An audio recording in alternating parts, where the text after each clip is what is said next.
আমের চাটনি কার না ভালো লাগে, আর সেটা যদি অসময়ের আম হয় তাহলে তো আরো জমে যায়। কি ঠিক বললাম তো? তাহলে চলো আজকে তোমাদের আমের প্লাস্টিক চাটনি বানিয়ে দেখাই। আমি এখানে 3টে আম নিয়েছিলাম। আমগুলোকে পাতলা পাতলা করে স্লাইস করে কেটে নিয়েছিলাম।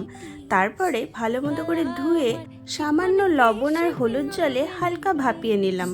এবারে একটা কড়াই বসিয়ে কড়াইয়ে আমি বেশ কিছুটা পরিমাণে মিশ্রি ও চিনি দিয়ে পরিমাণ মতো জল দিয়ে ফুটতে দিলাম। তারপরে ওই জলে কিছুটা পরিমাণ মৌরি ও সামান্য লবণ দিয়ে এবারে কাজু কিশমিশ দিয়ে ও আগে থেকে ভাপিয়ে রাখা আম দিয়ে আর সাথে খুব সামান্য হলুদ গুঁড়ো দিয়ে ফুটতে দিলাম।